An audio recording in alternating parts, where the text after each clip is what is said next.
उचगाव ग्रामपंचायत हद्दीतील माने पार्क यादववाडी इथं साकव बांधण्यासाठी आमदार सतेज पाटील यांच्या प्रयत्नातून विशेष घटक योजनेतून 60 लाखांचा निधी मंजूर करण्यात आलाय। माजी आमदार ऋतुराज पाटील यांच्या हस्ते या कामाचा शुभारंभ करण्यात आला।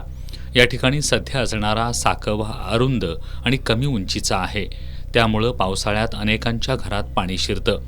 या नवीन साकवामुळे ही समस्या कायमची दूर होणार आहे। त्यामुळे भागातील नागरिकांची मागणी पूर्ण झाल्याबद्दल आमदार सतेज पाटील आणि माजी आमदार ऋतुराज पाटील यांना धन्यवाद दिले। यावेळी माजी आमदार ऋतुराज पाटील यांनी नागरिकांशी संवाद साधत समस्या जाणून घेत उचगावमधील विकास कामांसाठी निधी उपलब्ध करून देण्यासाठी पाठपुरावा करण्याची ग्वाही दिली।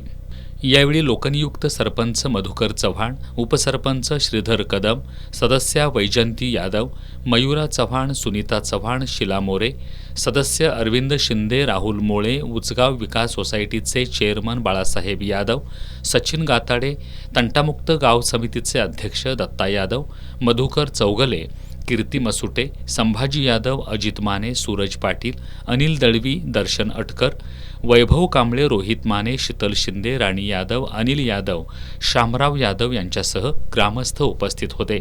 दरम्यान माजी आमदार ऋतुराज पाटील यांच्या हस्ते मणेरमळा ते महालक्ष्मी नगर दरम्यान विद्युत पोल उभारण्याच्या कामाचा शुभारंभही करण्यात आला।